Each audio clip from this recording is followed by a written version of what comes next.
Este projeto, que tem como tema investigação comparativa de diferentes métodos de análise das características das úlceras venosas, será apresentado por mim, Lorena Lima, bolsista do PIBIC, com orientação do professor Renato Lima Novaes, e será abordado os seguintes tópicos: introdução, objetivos, métodos, resultados e discussão e conclusão.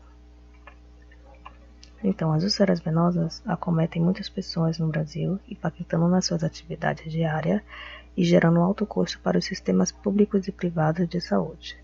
E a escolha mais apropriada para o tratamento depende de uma avaliação minuciosa, por isso é importante ter suas características como medição e cor para o acompanhamento evolutivo do paciente. Alguns centros ainda utilizam medições manuais através de decalques em papéis, como ocorre no Núcleo Interdisciplinar no Tratamento de Feridas da Universidade Estadual do Sudoeste da Bahia.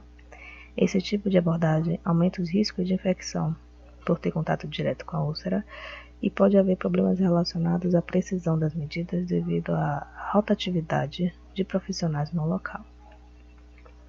Existem ferramentas que permitem obter as características de um objeto.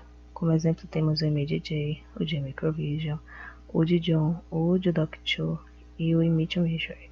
As três primeiras são softwares que podem ser utilizados nas plataformas Windows, macOS e Linux.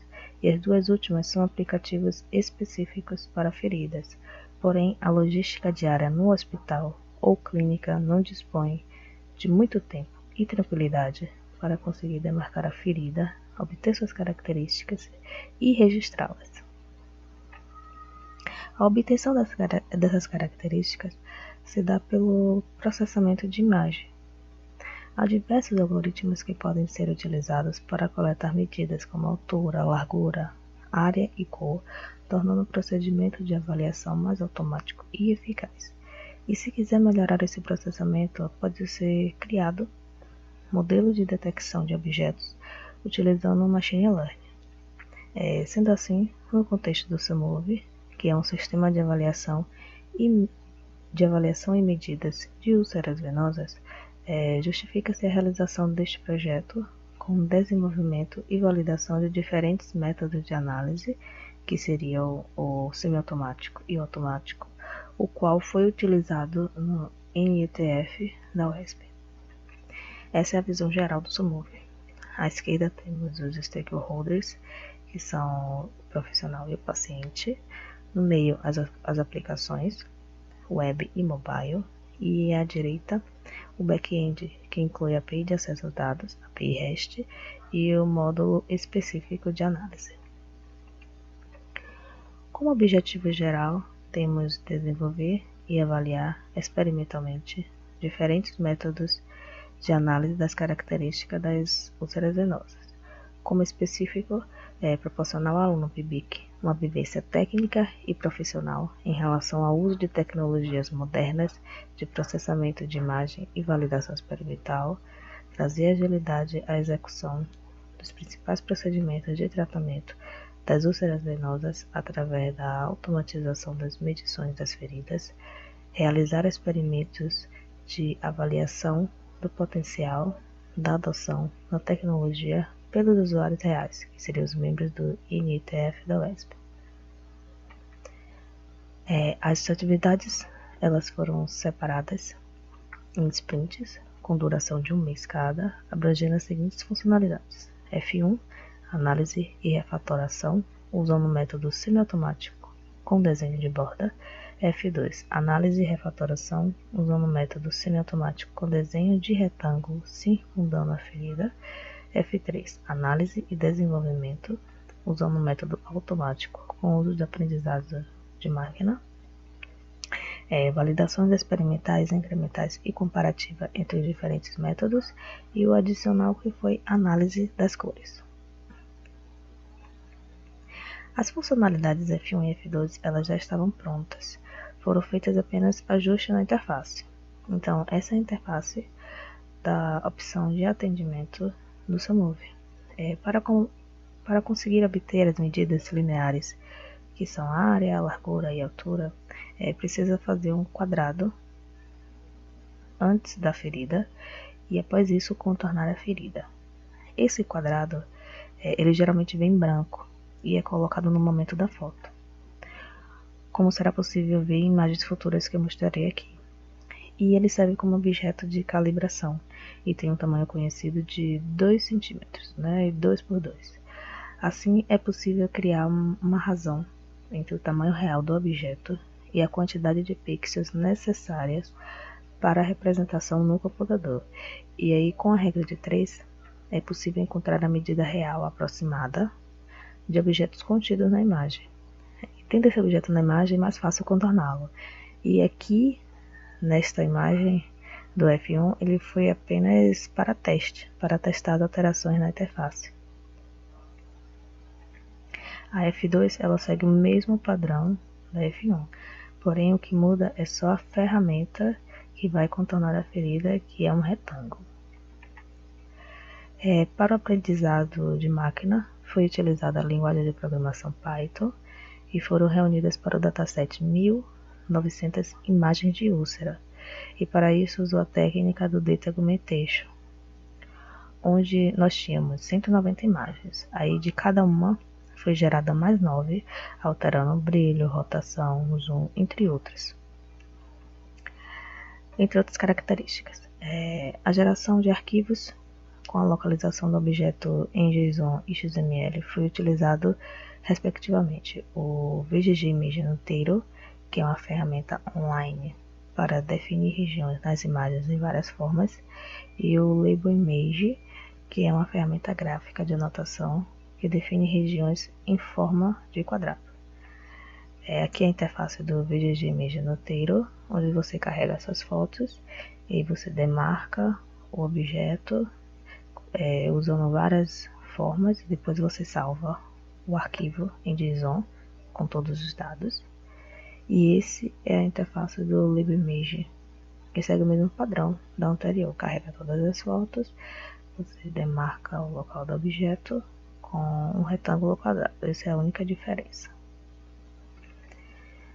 Para o treinamento, utilizou MESC-RCNN, que é um tipo de rede programada para tratar a detecção de objetos e a segmentação de imagens. Como exige uma sobrecarga computacional, para suprir isso, optou-se por utilizar o Glucolab, que é um ambiente gratuito, online, baseado na nuvem, que utiliza o notebook Jupyter Jupyter com Xamarin e permite treinar os modelos de aprendizado de máquina profunda em CPUs, GPUs e TPUs. E, além disso, oferece 13 GB RAM e o uso contínuo por 12 horas, o que pode não ser suficiente, a depender do número de épocas, passos ou tamanho do dataset. O número de passos variou entre 100 a 300 de épocas, de 2 a 10, e as taxas de aprendizagem utilizadas foram 0,002 e 0,006. Bom, para as cores, foi feito um algoritmo em que é calculada a porcentagem com base no número de pixels para cada cor, sendo que o vermelho ele representa o tecido de granulação e cicatrização, o negro o tecido necrótico e de infecção, o amarelo o tecido fibrinoso e o branco o tecido de epitelização. Muitos treinamentos foram feitos com várias configurações, e ao total conseguiu-se gerar 13 modelos de detecção, dentro do curto espaço de tempo da funcionalidade, né?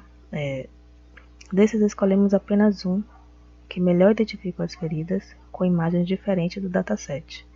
Esse mesmo modelo foi escolhido para testar com pacientes do NITF. Dos 14 pacientes, sendo que havia pacientes com 2 ou mais feridas, o modelo identificou apenas 6. E esse quadrado branco que está na figura é o objeto calibrador que eu havia comentado anteriormente. Ele é colocado no momento que é tirada a foto ao lado esquerdo da ferida. E é bem mais fácil contorná-lo, né, após no SAMUV. A nível de comparação, e validação. Entre as formas de medição manual e automática, foi feita uma tabela utilizando as feridas do paciente do NITF. E para esses resultados da parte manual, utilizou o contorno da ferida da funcionalidade F1, obtendo os seguintes resultados, que estão na tabela. Para obter a área e a região do quadrado branco nessa análise automática, foi feita algumas adaptações no algoritmo de medição, sendo criado internamente. E após isso comparou com a área obtida no método semiautomático e percebeu-se uma diferença significativa nas imagens identificadas, que estão pintadas de azul. Além do mais, as que estão como não identificadas ou não foi realmente identificadas ou apareceu muitos falsos positivos. Todavia, diante do curto prazo de tempo, foi possível identificar algumas feridas com o modelo gerado. E isso já é um grande avanço, pois já evidenciou qual caminho deve ser seguido. Então, assim, com isso, conclui-se que a ferramenta manual está sujeita a erros. O mesmo avaliador pode medir de várias formas. E o uso do machine learning, mesmo que tenha mostrado resultados não tão próximos dos reais, a ideia é padronizar a medida e facilitar o controle da evolução, reduzindo o erro humano. Só que o aprendizado de máquina é um assunto complexo e possui muitos detalhes que precisam ser estudados. Não há um padrão para a taxa de aprendizagem ou o número de épocas. É necessário muitos treinamentos, estudos, uma grande quantidade de dados, um bom processamento de máquina para chegar ao resultado desejado. E o modelo que conseguiu, no curto espaço de tempo, já deu indício das possibilidades, mas precisa investir mais para melhorar. Então, com mais estudos e ajustes, será possível gerar um ótimo identificador de feridas, que poderá ser utilizado em várias outras ferramentas, facilitando a usabilidade do profissional na área de saúde. E, além disso, nós estamos escrevendo também um artigo para reportar esses resultados do estudo. Então, essas foram as referências utilizadas para a apresentação. E eu gostaria de agradecer o apoio do CNPq e do IFBA pela bolsa do PIBIC. E obrigada a todos.